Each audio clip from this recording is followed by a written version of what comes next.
আমার স্বামীর বড় ভাই, অর্থাৎ আমার ভাসুরের বয়স ৪৮ বছর হয়ে গেছে, কিন্তু তিনি এখনও অবিবাহিত ছিলেন। আমাকে আর আমার স্বামীকে একসাথে দেখলে ভাসুর মশাই সবসময় কিছুটা আনমনা হয়ে যেতেন। যখনই আমার স্বামী কোথাও বাইরে যেত, তখন কোনো দরকার পড়লেই ভাই সাহেব আমাকে তার ঘরে ডেকে নিতেন অথবা আমার ঘরে চলে আসতেন। একবার ভাই সাহেব অনেক রাত করে অফিস থেকে বাড়ি ফিরলেন।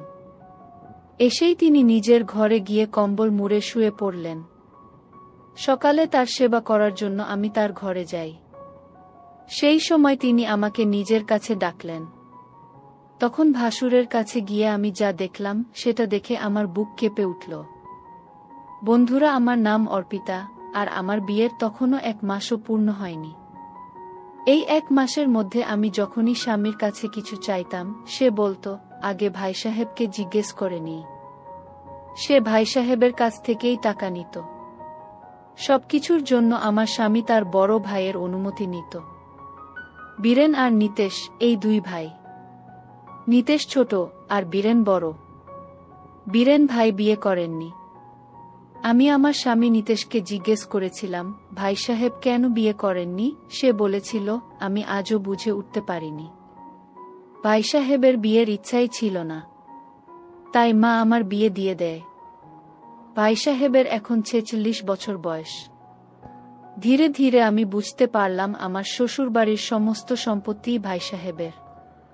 তিনি নিজেই তার কোম্পানি গড়েছেন। আমার স্বামী আমার ভাসুরের কোম্পানিতেই কাজ করত। সোজা কথায় সে ভাইয়ের কোম্পানিটাই দেখাশোনা করত। আমরা যে বাংলোতে থাকি সেটাও ভাই সাহেবেরই বানানো। ২ ভাই মিলে একসাথে বাড়িতে থাকতেন।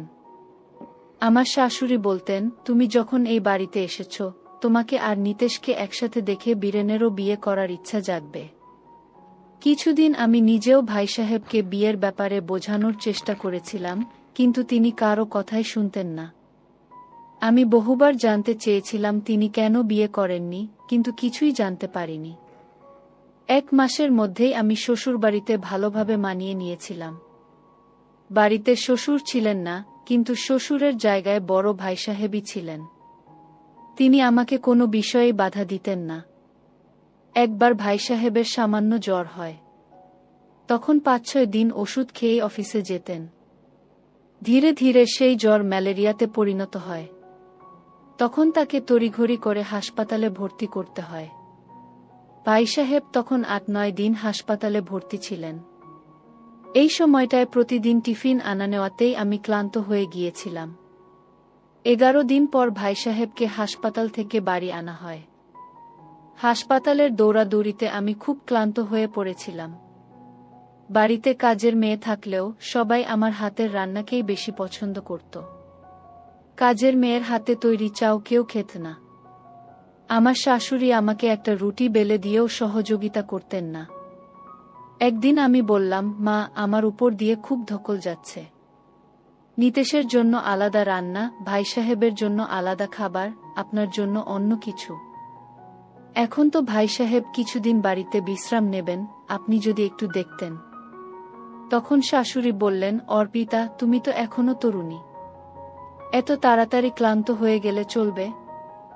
আগে আমাদের যৌথ পরিবার ছিল। তোমার বয়সে আমি কত কিছু করেছি তুমি কল্পনাও করতে পারবে না। এখন তো সন্তানরা বড় হয়ে গেছে বলে পরিবার ভাগ হয়ে গেছে। আজকের মেয়েরা যৌথ পরিবারে কিভাবে থাকবে? এখন থেকেই তুমি বুড়ি শাশুড়ি আর ভাসুরকে সামলাতে পারছো না? তোমার সাহায্যের জন্য তো কাজের মেয়ে আছে। তাহলে এত ক্লান্তি কেন লাগছে? মাত্র কয়েকটাই তো রুটি বানাও, এত সমস্যার কি আছে? আমি যখন এই বাড়িতে বিয়ে করে এসেছিলাম, তখন থেকেই শাশুড়িকে কখনো রান্নাঘরে যেতেও দেখিনি। তারপর তিনি বললেন, আমি খুব ক্লান্ত, কিছুদিনের জন্য বোনের বাড়ি যাব। আমি বললাম, ঠিক আছে মা, আপনি একটাও কাজ সঙ্গে নিয়ে যাবেন না, যেখানে যেতে চান তাড়াতাড়ি যান। আমার এমন কথা শুনে তিনি বললেন, এত তাড়াহুড়ো করার দরকার নেই। যখন যাব তখন তোমাকে জানাব। প্রায় ১২ মিনিট ধরে কথা বলে শেষে সব কাজই আমার ঘাড়ে ফেলে দিলেন। ভাই সাহেব অসুস্থ থাকায় তার অফিসের অনেক কাজই নিতেশকে সামলাতে হচ্ছিল। তাই সে রাতে দেরিতে বাড়ি ফিরত। সেদিন দুপুরে আমি ভাই সাহেবকে স্যুপ দিতে যাই। তখন তার শরীরে ভীষণ ব্যথা ছিল। সামান্য হাতও তুলতে পারছিলেন না। আমি নিজ হাতে স্যুপ খাইয়ে দিলাম। স্যুপ খাওয়া শেষে আমি তার মুখ আমার শাড়ির আঁচলে মুছে দিলাম। যেই না আমি আঁচল সরালাম, দেখি ভাই সাহেব আমার দিকে এক অন্যরকম দৃষ্টিতে তাকিয়ে আছেন। ভাই সাহেব অসুস্থ থাকার সময় সারাদিন আমি তার পাশে থাকতাম, কারণ যখন তখন তার কিছু লাগতে পারত। আমি নিজেই তাকে খাইয়ে দিতাম।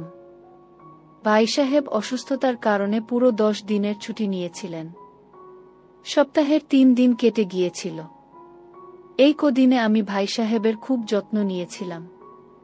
আমার সেই যত্ন দেখে ভাই সাহেব এতটাই প্রভাবিত হয়েছিলেন যে 4 দিনের মধ্যেই বলেছিলেন, তোমার যা কিছু দরকার আমাকে বলো, আমি তোমাকে সব এনে দেব। আমি বলেছিলাম, ভাইয়া, গত সপ্তাহে আমি এক নতুন সোনার নেকলেস দেখেছিলাম। ওটা একেবারে নতুন ডিজাইনের ছিল, যেটা কেনার খুব ইচ্ছা ছিল আমার। কিন্তু নিতেশ টাকার অভাবের কারণে সেটা কিনে দিতে পারেনি। আমি হতাশ গলায় এই কথা বলছিলাম, আর যখন সুযোগ এলো তখন আমি তো আর ছাড়ব না। তখন ভাই সাহেব বললেন, অর্পিতা, তোমার যদি ওই নেকলেসটা পছন্দ হয়ে থাকে তাহলে অন্তত আমাকে একবার বললেই পারতে। আমি তখনই সেটা কিনে দিতাম। তিনি সাথে সাথেই আমাকে টাকা দিলেন, আর সন্ধ্যায় গিয়ে আমি সেই নেকলেসটা কিনে আনলাম। নেকলেসটা হাতে পেতেই আমি খুব খুশি হয়ে গেলাম। ধীরে ধীরে চোখের ইশারাতেই আমাদের মধ্যে এক গভীর বোঝাপড়া তৈরি হতে লাগল।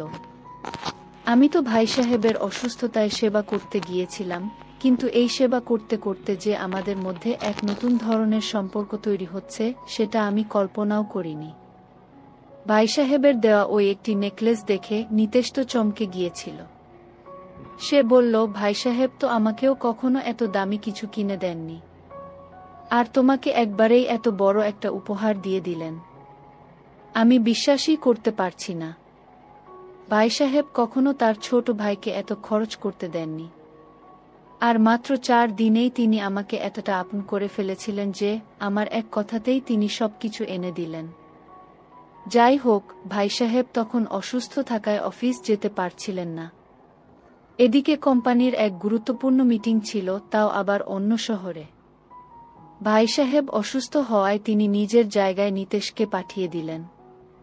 এখন পরের 5 দিন নিতেশ শহরের বাইরে থাকার কথা। সেদিন সকালে নিতেশ শহরের বাইরে চলে গেল। তার যাওয়ার পর আমি স্নান করতে চলে যাই। স্নান করে বেরিয়ে এসে ভেজা চুলে তোয়ালে জড়িয়েছিলাম। যখন তোয়ালেটা খুলে চুল মুছতে শুরু করলাম তখনই ভাই সাহেবের গলা শুনতে পেলাম। তিনি আমার নাম ধরে ডাকছিলেন। তার কণ্ঠের তেজ দেখে বুঝতে পারলাম হয়তো তিনি অনেকক্ষণ ধরেই ডাকছিলেন। কিন্তু শাশুড়ি মা তখন বাড়িতে ছিলেন না। তিনি সবসময় নিজের দায়িত্ব এড়িয়ে চলতেন, তাই বাইরে গিয়ে দিনভর আড্ডা দিতেন। আমি তাড়াহুড়ো করে ভাই সাহেবের ঘরে ছুটে যাই। সেই দৌড়াদৌড়িতে আমার চুল থেকে জড়িয়ে রাখা তোয়ালেটাও পড়ে গিয়েছিল। ঘরে ঢুকেই বলি, ভাই সাহেব, কিছু দরকার ছিল? আমি স্নানে গিয়েছিলাম, তাই আপনার ডাক শুনতে পাইনি। ভাই সাহেব বললেন, অর্পিতা, আজ একটু তাড়াতাড়ি খিদে পেয়ে গেছে। যদি একটু নাস্তা পেয়ে যেতাম তাহলে ভালো লাগতো। আমি সাথে সাথে নাস্তা তৈরি করতে যাই। যাওয়ার আগে ভাবলাম তাকে খাবারের আগের ওষুধটা দিয়ে যাই। ওষুধের বাক্সটা তার বিছানার পাশে নিচে রাখা ছিল। বাক্সটা তুলতে নিচু হতেই হঠাৎ আমার পিঠে ভাই সাহেবের হাতের আলতো স্পর্শ পেলাম। আমি সঙ্গে সঙ্গে সোজা হয়ে দাঁড়িয়ে গেলাম। কিছু বলতে যাচ্ছিলাম, তখনই তিনি বললেন, অর্পিতা, তোমার ভেজা চুল থেকে পানি পড়ছিল, সেটাই ঝেড়ে দিলাম। নিজের যত্ন নাও, ঠান্ডা লেগে যেতে পারে। ভাই সাহেব সকাল সকাল আমার প্রতি তার এই স্নেহ প্রকাশ করলেন। আমি হেসে নাস্তা তৈরি করতে চলে গেলাম। আমি গাজরের হালুয়া বানিয়েছিলাম, ভাই সাহেবের প্রিয় খাবার। আমার হাতের হালুয়া খেয়ে তিনি সবসময় প্রশংসা করতেন, কিন্তু আজ যেন একটু বেশিই করছিলেন। অসুস্থতার কারণে আমি তাকে নিজে হাতে খাওয়াতাম। সেদিন রাতেও আমি তাকে খাওয়াচ্ছিলাম। আমি যখন একটি রুটির টুকরো তার মুখে তুলে দিচ্ছিলাম, তখন তিনি হঠাৎ আমার হাতটা আলতো করে ধরলেন। এতদিনে এমনটা প্রথমবার ঘটেছিল। তিনি ইচ্ছা করে ধরেছিলেন নাকি ভুলে, তা আমি বুঝতে পারিনি। তবে তার স্পর্শে আমি কেঁপে উঠলাম। তারপর ভাই সাহেব আমার হাত দুটি ধরে এক দৃষ্টিতে আমার দিকে তাকালেন। তিনি বললেন, অর্পিতা, আমার স্ত্রীও যদি তোমার মতো যত্নশীল হতো। এই কথা শুনে আমি একটু খুশি হয়ে যাই, কারণ এবার বুঝলাম তিনি বিয়ের কথা ভাবছেন। এরপর তিনি বলেন, আমি তোমার মতো কাউকে খুঁজে পেতাম না। এখন মনে হচ্ছে তোমার মতো একজন মানুষেরই আমার জীবনে প্রয়োজন। তোমার তো কোনো যমজ বোনও নেই যে তোমার মতো হবে। ভাই সাহেব এমন কথা বলছিলেন যা আমার মনে এক ভিন্ন প্রভাব ফেলছিল। তিনি বলছিলেন, আমি যদি বিয়ে করি তবে সেটা তোমার মতোই একজন যত্নশীল জীবনসঙ্গী হবে। মানে তার দৃষ্টিভঙ্গি এখন সম্পূর্ণভাবে আমার দিকে ঝুঁকে গেছে। সেই সময় আমি কথাগুলোকে তেমন গুরুত্ব দিইনি, কিন্তু ধীরে ধীরে আমিও তার প্রতি দুর্বল হয়ে পড়ছিলাম। ভাই সাহেবের অসুস্থতাই যেন আমাদের একে অপরের কাছে আসার সুযোগ করে দিয়েছিল। এই কদিনে তিনি অনেক কথাই আমাকে বলেছেন। আগে যেভাবে হালকা আলাপ করতেন, এখন আর তা নয়, তিনি নিজের মনের অনুভূতি প্রকাশ করতেন। আমি বুঝতে পারছিলাম তিনি আমাকে অনেক পছন্দ করতে শুরু করেছেন। এইভাবে 10 দিনের ছুটিও শেষ হয়ে যায়, আর আমার স্বামী নিতেশও বাড়ি ফিরে আসে। রাতে নিতেশ বলল, ভাইয়া তোমাকে নেকলেস কিনে দিয়েছে, আরও টাকাও দিয়েছে শপিংয়ের জন্য। তাহলে তুমি ভাইয়াকে বলো আমাকে 1.5 লক্ষ টাকা দিক, আমার খুব দরকার। ভাই সাহেব আর আমার মধ্যে এক আলাদা সম্পর্ক গড়ে উঠেছিল, যার কারণে তিনি আমার সব ইচ্ছা পূরণ করছিলেন। কিন্তু আমাদের এই সম্পর্কের ব্যাপারে নিতেশের কোনো ধারণাই ছিল না। আমি নিতেশকে জিজ্ঞেস করলাম, তোমার এত টাকা কেন দরকার? তখন নিতেশ বলল, আমার একটা বড় গাড়ি কিনতে হবে, সেটা কেনার খুব ইচ্ছা আছে।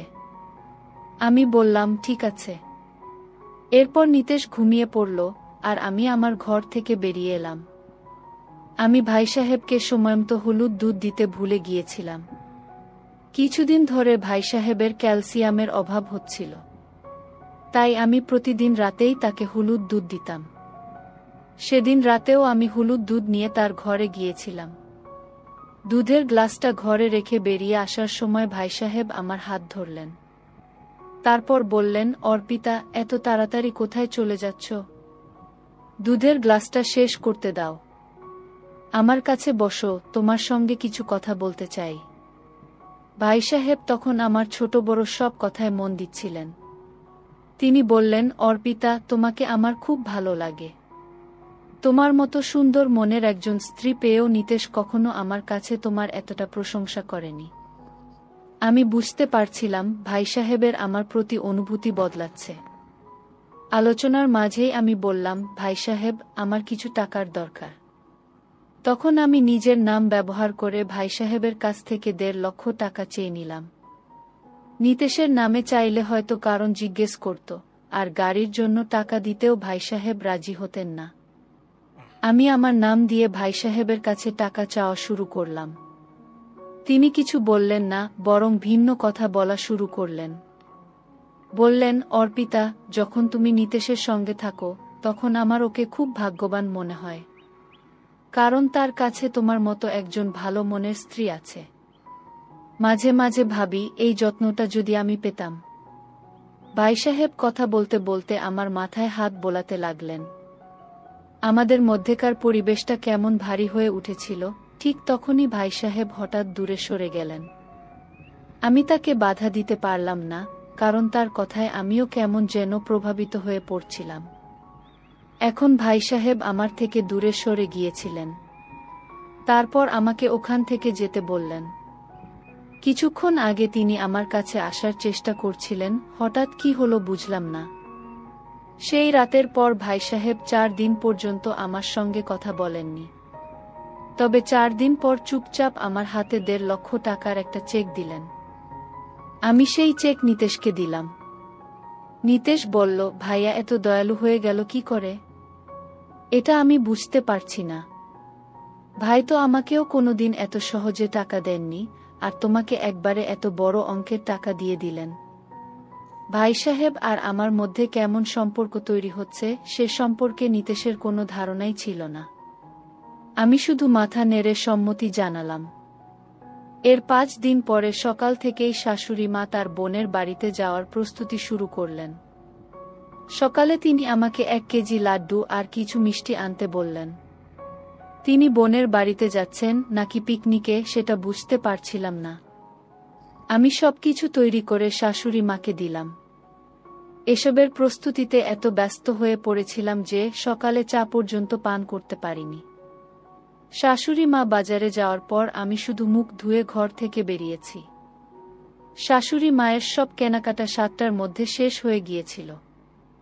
এরপর তিনি যাওয়ার প্রস্তুতি নিতে শুরু করলেন।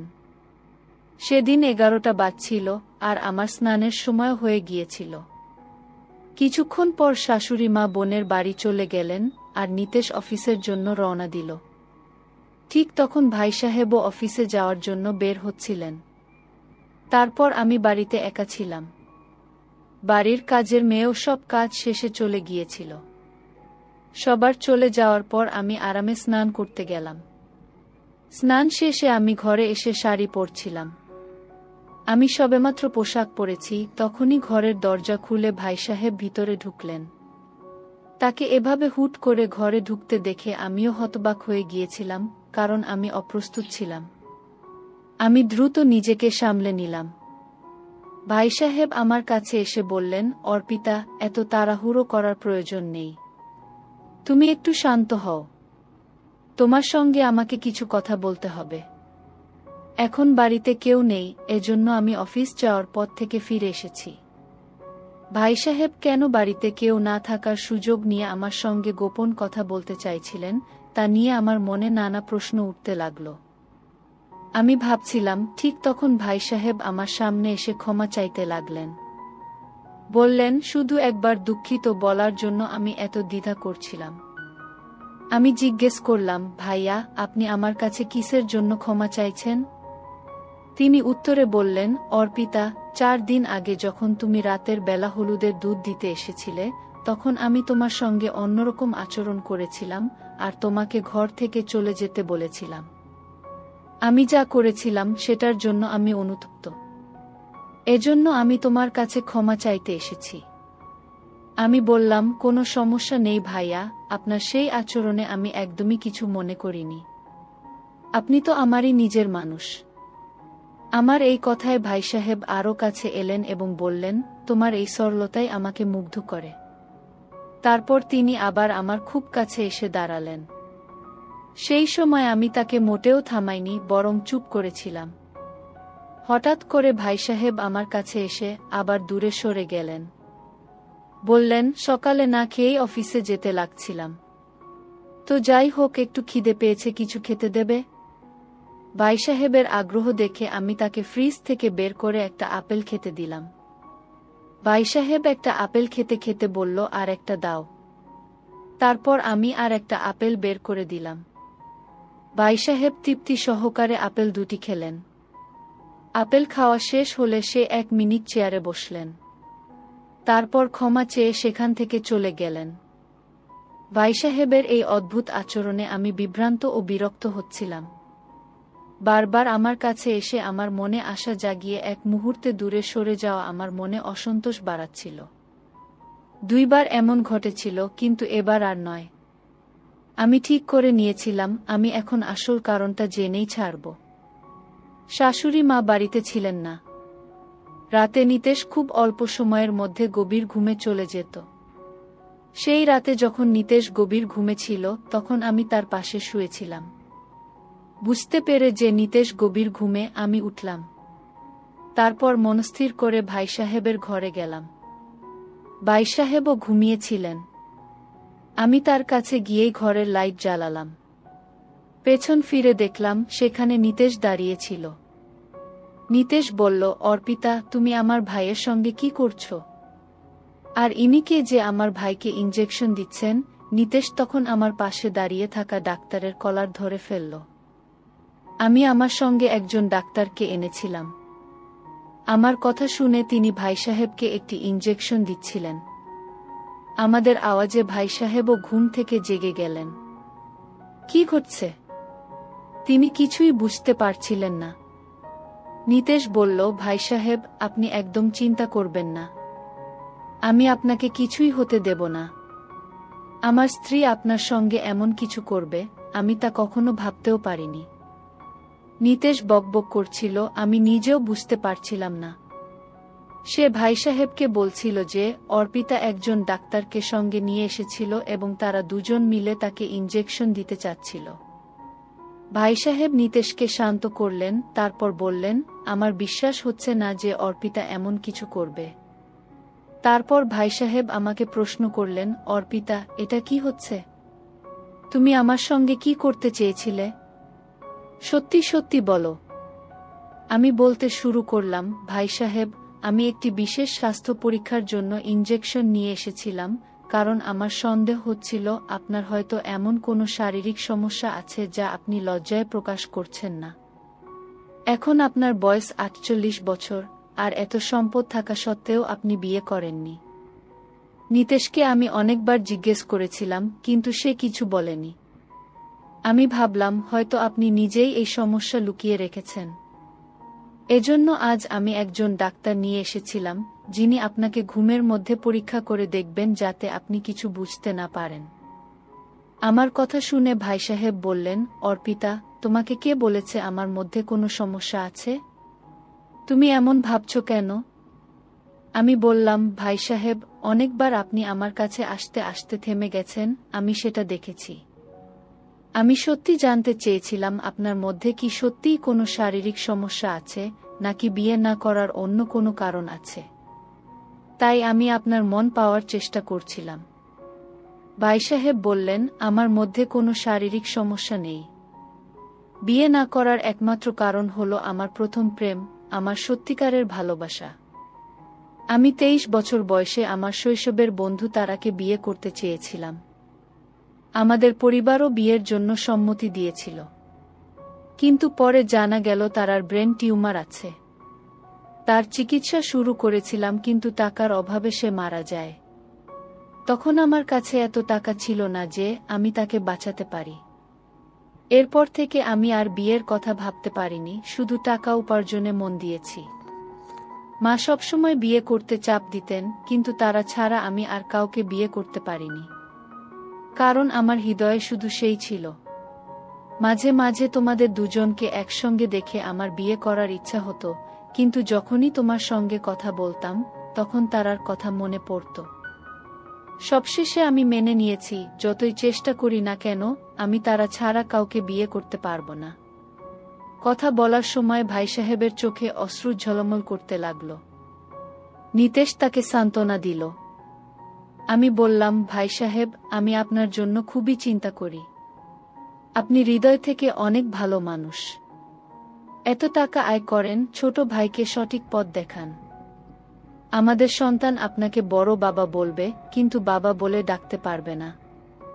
যতই হোক, আমাদের সন্তানের কাছে সম্পর্কটা হয়তো একটু অন্যরকম হবে। সন্তানদের পড়াশোনার জন্য হয়তো আমাদের অন্য শহরেও যেতে হতে পারে। শাশুড়ি মায়েরও বয়স হচ্ছে, কতদিন আমাদের সঙ্গে থাকবেন সেটাও বলা যায় না। আপনি কতদিন একা থাকবেন? এখনো বিয়ে করার বয়স পেরিয়ে যায়নি। একটু সময় দিন কোনো মেয়েকে, নিশ্চয়ই তারার মতো একজন ভালো মনের মানুষ পাবেন। আপনার সংসার হলে মা খুশি হবেন। ভাই সাহেব, প্লিজ, বিয়ের কথা ভাবুন। এখনো সময় আছে। তাই আমি এই উপায়টা বের করেছিলাম। আমার কথা শেষ হতেই নিতেশ আমাদের দুজনের কাছে ক্ষমা চাইতে লাগল। বলল, অর্পিতা, আমাকে মাফ করো। আমি তোমাকে ভুল বুঝেছিলাম। আমার বড় ভাই যে আমার টাকার হিসাব নিতেন, সেখানে তুমি এক কথায় তার থেকে টাকা পেয়ে যাচ্ছ দেখে আমি কিছুই বুঝতে পারছিলাম না। ভাই সাহেব তোমাকে ১.৫ লক্ষ টাকার চেকও দিয়েছেন। আমি কিছু মেলাতে পারছিলাম না। আমি গাড়ি নিতে চাইনি, আমি তোমাকে পরীক্ষা করছিলাম যে ভাই সাহেব তোমাকে এত টাকা দেন কিনা। যখন তোমার হাতে এত বড় অঙ্কের চেক পেলাম, বুঝলাম তোমাদের মধ্যে কিছু একটা চলছে। আমি তোমাদের সন্দেহ করেছিলাম, মাফ করো। বাড়িতে অবিবাহিত ভাসুর থাকলে এমন ভুল বোঝাবুঝি হতেই পারে। আমার ও ভাই সাহেবের পক্ষ থেকে নিতেশকে ক্ষমা করা হলো। পরদিন নিতেশ ভাইয়ের জন্য 4টি বিয়ের প্রস্তাব নিয়ে এলো। ভাই সাহেব তার মধ্যে একজনকে পছন্দ করলেন, তবে শর্ত দিলেন 3 সপ্তাহ মেয়েটাকে জানার সুযোগ দিতে হবে, তারপর বিয়ে ঠিক হবে। আমরা সেই শর্ত মেনে নিলাম। ভাই সাহেব অবশেষে বিয়ে করার অনুমতি দিলেন। ভাই সাহেবের নতুন সংসার দেখে সবচেয়ে বেশি খুশি হলেন আমার শাশুড়ি মা। অবশেষে হাজার চেষ্টা করে আমি সফল হয়েছি এবং ভাই সাহেবকে এই পরিণত বয়সে বিয়ের জন্য রাজি করিয়ে সাহায্য করতে পেরেছি। তো বন্ধুরা, যদি প্রতিটি পরিবারে অর্পিতার মতো বোমা থাকে, তাহলে প্রতিটি বাড়ি হাসি খুশিতে ভরে থাকবে। তো বন্ধুরা, ভিডিওটি আজকের মতো এখানেই শেষ করলাম। পরবর্তীতে আরও সুন্দর সুন্দর ভিডিও পেতে একটা লাইক দিয়ে চ্যানেলটি সাবস্ক্রাইব করে সাথেই থাকবেন। দেখা হবে পরের দিন নতুন কোনো ভিডিওতে। সেই পর্যন্ত সবাই সুস্থ থাকুন। ধন্যবাদ।